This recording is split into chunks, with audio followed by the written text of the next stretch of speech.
उसने जल्दी से डोर लॉक किया और पूछने लगा, मुझे बताओ कौन हो तुम, नाम क्या है तुम्हारा? आहिल ने परेशानी से बालों में हाथ फेरते हुए कहा, जायशा। वो बमुश्किल बोल पाई थी। और तुम मेरी गाड़ी में क्या कर रही थी? फिर जायशा ने रोते हुए अपने साथ होने वाला वाकया बयान किया। तो पागल लड़की, तुम सीधा मुझे बोल देती, यूं गाड़ी में छुपने की क्या जरूरत थी? मैं बहुत डरी हुई थी, उसने रोते हुए कहा। प्लीज मुझे घर छोड़ आए, मेरे अम्मी अब्बू बहुत परेशान होंगे। मैं तुम्हें इस वक्त घर नहीं छोड़ सकता, मेरे डैड घर में मौजूद हैं। आप कुछ भी करके घर छोड़ दें प्लीज। वो उसके सामने हाथ जोड़कर रोते हुए बोली। आहिल ने उस तरफ गौर से देखा। उसकी घनी पलकें, गहरी काली आंखें जो बड़ी होने के साथ थोड़ी लंबी भी थीं, छोटी सी नाक जो रोने की वजह से सुर्ख हो गई थी, सफेद रंग, गुलाबी रुखसार और छोटे सुर्ख होंठ। वो उसे देखता ही रह गया। बिलाशुबा उससे पहले आहिल की जिंदगी में जितनी लड़कियां आ चुकी थीं, जैशा उन सब से ज्यादा खूबसूरत लड़की थी। उसके चेहरे पर खूबसूरती के साथ ढेरों मासूमियत भी थी। प्लीज घर छोड़ाएं, मैं आपका एहसान सारी उम्र नहीं भुलाऊंगी।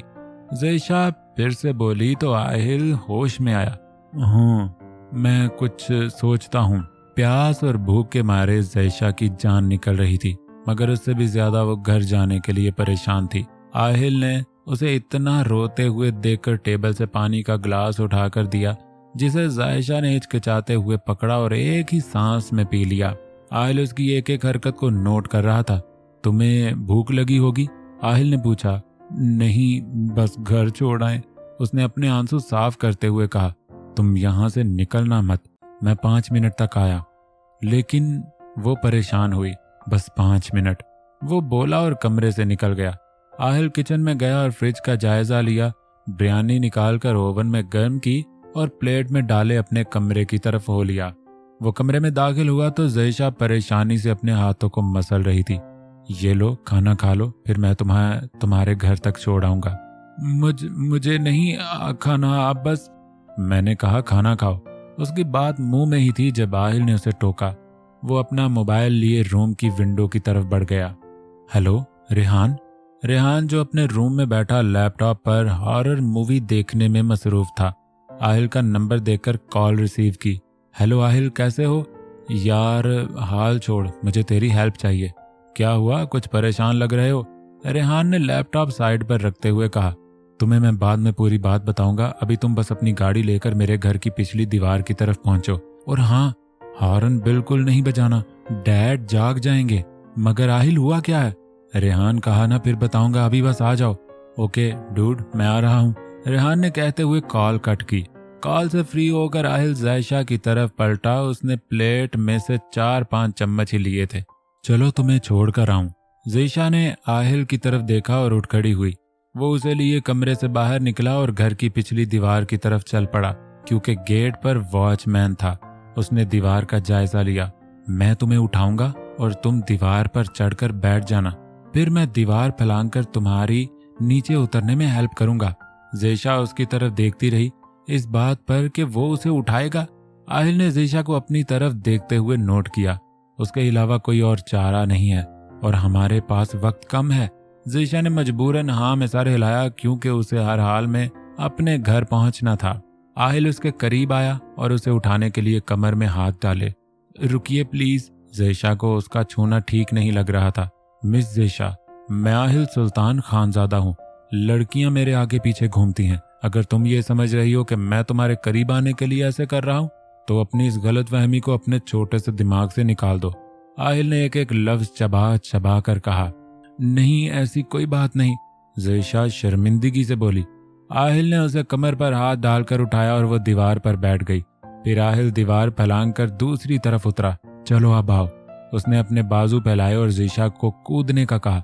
एक तरफ जैशा परेशान थी कि आहिल उसको पकड़ेगा, दूसरी तरफ वो डर रही थी दीवार से कूदने के लिए। जल्दी करो, मेरे पास फालतू टाइम नहीं है, आहिल ने सख्त लहजे से कहा। जैशा ने डरते हुए आंखें बंद की और कूद गई। जब जैशा उस पर गिरी तो वो बैलेंस कायम न रख सका और दोनों ही जमीन पर गिर गए। अब जैशा के होंठ आहिल के रुखसार पर थे। वो हवास बाख्ता सी आहिल के ऊपर लेटी रही उसमें उठने की हिम्मत ना रही। आहिल ने उसके होंठों को अपने रुखसार पर महसूस किया तो आंखें खोली।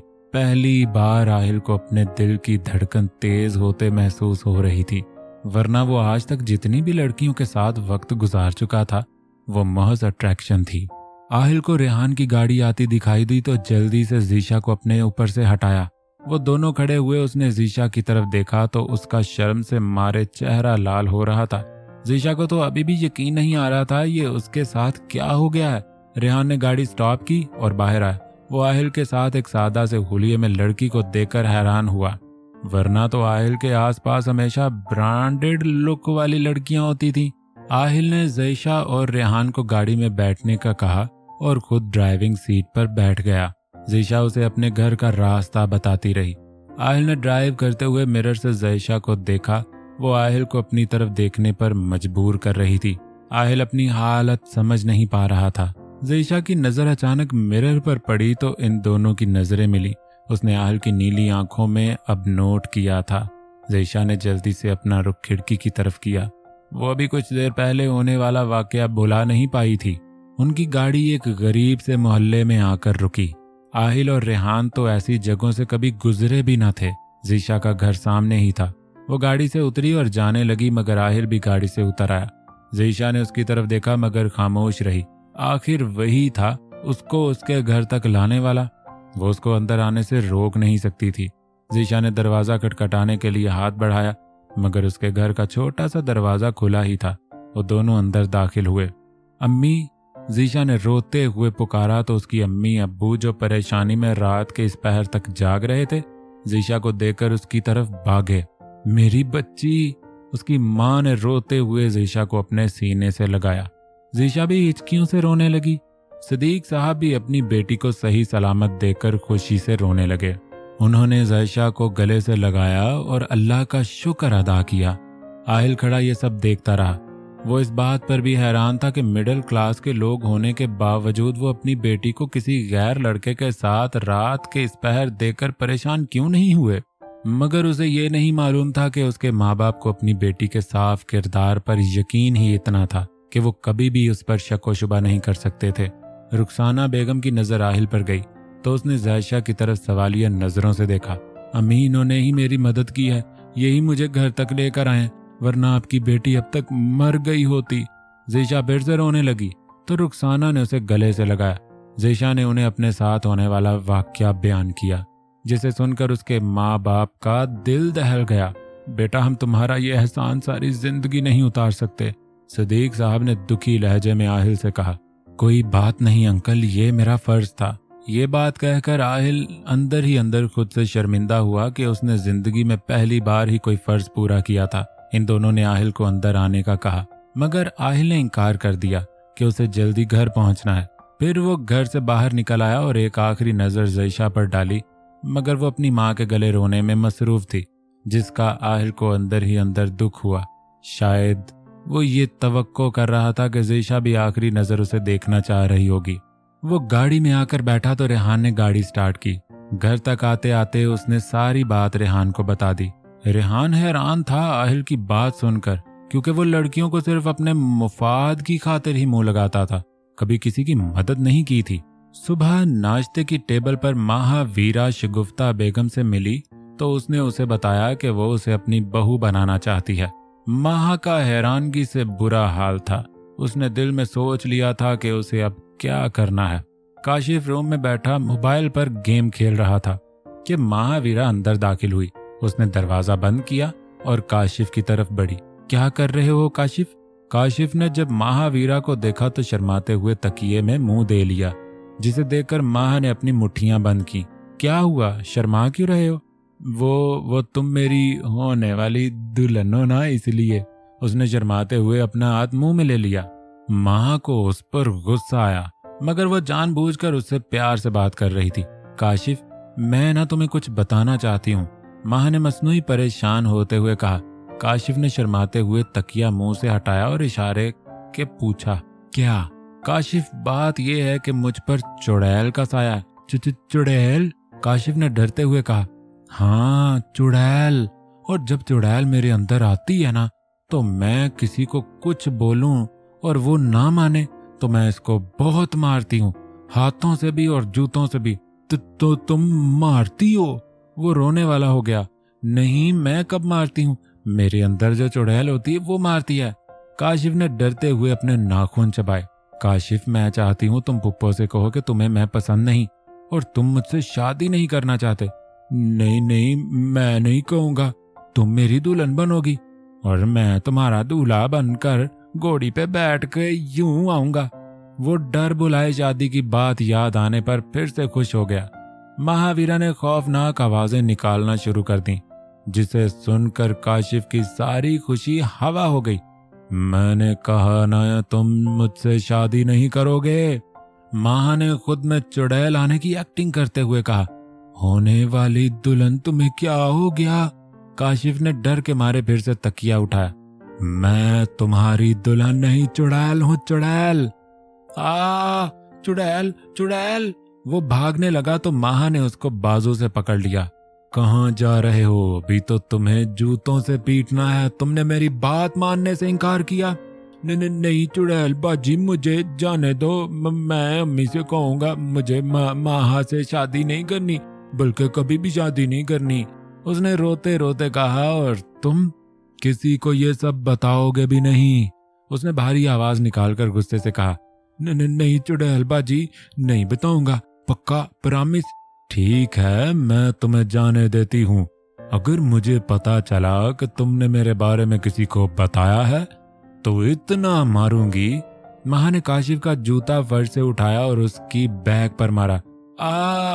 काशिफ की चीख निकली, जिसे सुनकर माँ ने बमुश्किल अपनी हंसी रोकी। जाओ अब अपनी माँ से कहो तुम्हें ये शादी नहीं करनी। उसने काशिफ का बाजू छोड़ा और वो रोता रोता अपनी माँ की तरफ भागा। महावीरा अपने कमरे में आई तो उसका हंस हंस कर बुरा हाल हो रहा था कि उसने काशिफ को कैसे मजा चिखाया। उसको फोन की रिंग बजते सुनाई दी। उसने हैरानगी से इधर उधर देखा, क्योंकि इसके पास तो अब मोबाइल था नहीं। वो उठी और देखने लगी आवाज कहाँ से आ रही है। वो विंडो के पास गई तो वहां एक बॉक्स पड़ा था। उसने उठाकर खोला तो उसमें न्यू मोबाइल था और उसने स्क्रीन की तरफ देखा तो हस्बैंड के नाम से नंबर शो हो रहा था जहां से कॉल आ रही थी। माँ ने हिचकिचाहट से कॉल रिसीव की। इतनी देर लगा दी मेरी वाइफ ने कॉल रिसीव करते करते। माँ को उसकी आवाज पहचानने में वक्त ना लगा। क्या है ये सब? माँ गुस्से से बोली। तुमसे बात करने को दिल कर रहा था, मोबाइल तो तुम्हारा रहा नहीं था, सोचा गिफ्ट भी दे दूं और तुमसे बात भी कर लूं।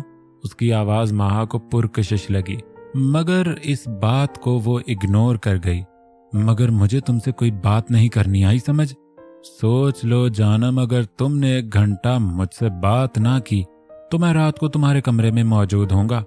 मुझे धमकियां मत दो, मेरे पास इतना फालतू वक्त नहीं कि घंटों तुमसे बात करूं। वो गुस्से से कहते हुए कॉल बंद कर गई। बिलाल ने सिगरेट जलाकर होंठों में ली और कातिलाना अंदाज में मुस्कुराया। शगुफ्ता बेगम ने काशिफ को लाख समझाने की कोशिश की, मगर वो एक ही रट लगा रहा था कि उसे महावीरा से शादी नहीं करनी। ये सब देखकर सुल्तान साहब हैरान तो हुए, मगर साथ ही सुख का सांस लिया कि अब शगुफ्ता बेगम को इनकार नहीं करना पड़ेगा, जिससे 100 मसाइल उठते। काशिफ के बार बार इसरार करने पर वो उसी दिन जलती कड़ती काशिफ को लिए कराची वापस चली गई। सबने शुक्र अदा किया। फारिग होकर सुल्तान साहब ने आहिल को कॉल की। हेलो, अस्सलामु अलैकुम डैड। वालेकुम अस्सलाम बेटा, कैसे हो? मैं ठीक हूँ डैड, आप कैसे हैं? आहिल बेटा, तुम्हारी आउटिंग्स कब खत्म होगी? मैं चाहता हूँ तुम शादी कर लो। माशाल्लाह से तुम 27 साल के हो गए हो। मैं तुम्हारे लिए कोई अच्छी सी लड़की देख लेता हूँ, या तुम्हारी नज़र में कोई है तो बताओ। आहिल के जहन में ज़ीशा का चेहरा गर्दिश करने लगा। इससे अच्छी भला कहाँ मिल सकती थी, मगर वो उसकी ना थी, वो उससे बहुत दूर थी। वो उसको हासिल कैसे करता? क्या सोच रहे हो बेटा? सुल्तान साहब ने आहिल की खामोशी नोट करते हुए पूछा। कुछ नहीं डैड, मैं अभी शादी नहीं करना चाहता। इतना कहते हुए उसने कॉल बंद कर दी। सुल्तान साहब परेशान हुए। 1 हफ्ता गुजर चुका था, मगर आहिल खुद को ज़ीशा के ख्यालों से निकाल नहीं पा रहा था, न ही वो अपनी कैफियत समझ पा रहा था। आहिल, तुम कहाँ खोए खोए रहते हो आजकल? हमारे बीच होकर भी तुम जैसे कहीं और होते हो। आहिल, फारिया और रेहान क्लब आए हुए थे। आहिल को खामोश बैठा देकर फारिया ने कहा, कहीं नहीं यार, मैंने कहाँ होना है। आहिल से एक साइड की स्माइल देते हुए कहा, जनाब को प्यार हो गया है, और तुम तो जानती हो जब प्यार होता है तो इंसान ऐसे ही खोया खोया सा रहता अपने महबूब के ख्यालों में। रेहान ने फारिया को आंख मारते हुए बताया तो फारिया को शॉक्ड लगा। आहिल, क्या कह रहा है रेहान? नथिंग फारिया, इसे तो फजूल बकने की आदत है। आहिल ने रेहान को घूरी डालते हुए कहा। फारिया फिलहाल के लिए खामोश हुई, लेकिन दिल में सोचा कि वो रेहान से पूरी बात पता करवा कर रहेगी। ओके, मैं घर जा रहा हूँ, आहिल कहते हुए उठा। मगर इतनी जल्दी? अभी सिर्फ 9 बजे हैं। रेहान बोला, हाँ बस आराम करना चाहता हूँ। फिर वो क्लब से निकला और गाड़ी में बैठ गया। उसके दिलो दिमाग में अब भी ज़ीशा ही थी। उसका शिद्दत से दिल चाह रहा था उसको देखने को। दिल की मानते हुए वो खुद ब खुद ही ज़ीशा के घर की तरफ गाड़ी ले गया। उसे वो रास्ता याद था जो उस रात गाड़ी में ज़ीशा ने बताया था। अब वो ज़ीशा के घर कुछ ही दूरी पर खड़ा था। उसका दिल बेचैन था उसकी एक झलक देखने को। वो गाड़ी से निकलकर खड़ा हो गया। कभी वो इधर उधर घूमता, कभी गाड़ी से टेक लगाकर खड़ा हो जाता। इस बार उसकी वैसी फीलिंग्स नहीं थी कि लड़की पसंद आई तो उसी रात बिस्तर पर मौजूद होती। इस बार उसके दिल को जो मीठा सा दर्द मिल रहा था वो उसको लुत्फ दे रहा था। ऐसी बेचैनी उसने पहले कभी महसूस ना की थी। वो तरस रहा था कि ज़ीशा बाहर आए और उसका दिल पुरसकून हो। उसने मोबाइल निकालकर टाइम देखा तो 10 बज चुके थे। इतनी रात को वो बाहर निकलती ही नहीं। मैं पागल हूँ जो इंतजार कर रहा हूँ। खुद कलामी करते हुए वो गाड़ी में बैठने ही वाला था जब उसका नजर ज़ीशा के घर की छत पर गई। वो उसकी तरफ कमर किए खड़ी थी। आहिल के दिल की धड़कन तेज हुई। उसने अपने दिल पर बेयकीनी से हाथ रखा, मगर उसका चेहरा वो अभी भी नहीं देख पाया था।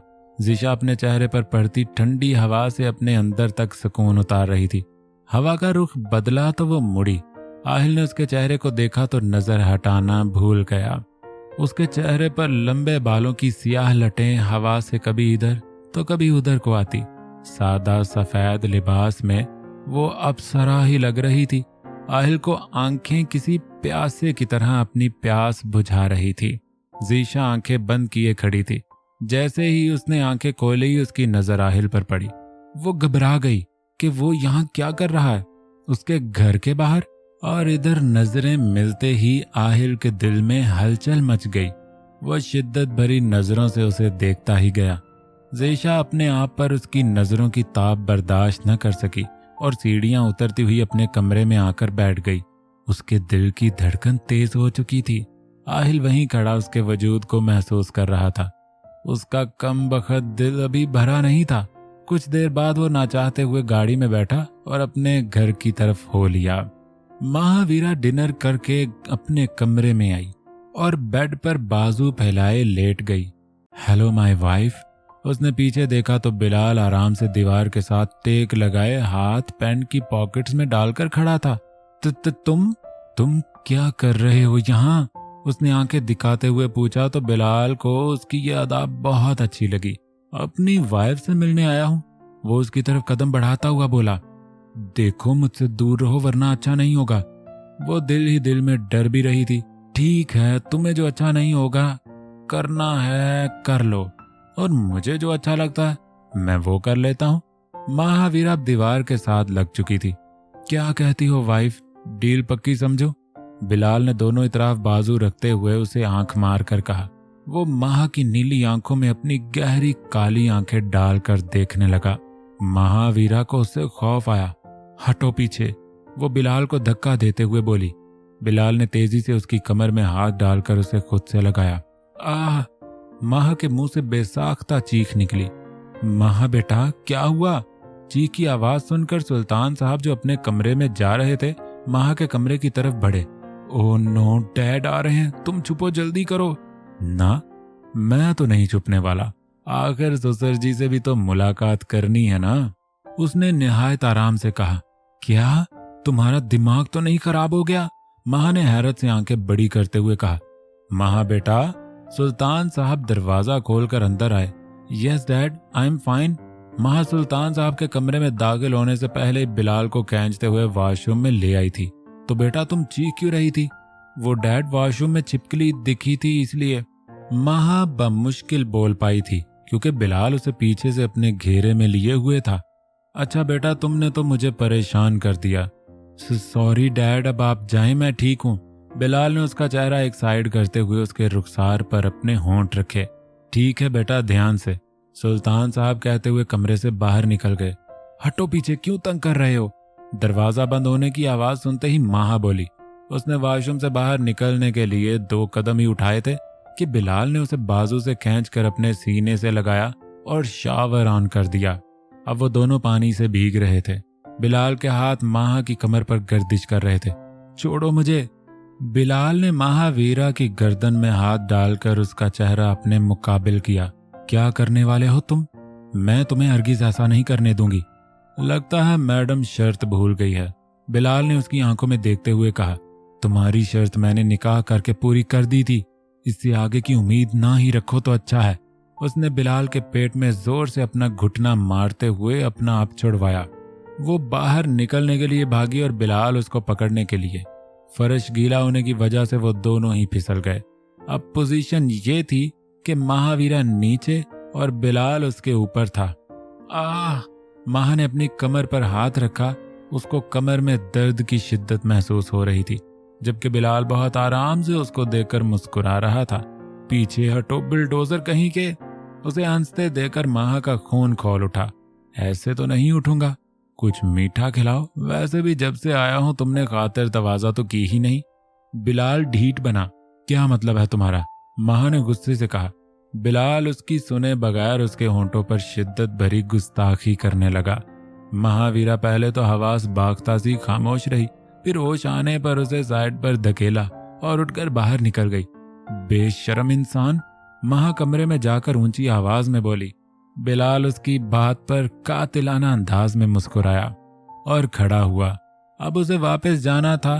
वो माह की मर्जी के बगैर कुछ नहीं करना चाहता था, क्योंकि वो महावीरा को चाहने लगा था और महबूब को तकलीफ हो, ये मुहिब को कहाँ बर्दाश्त होता है।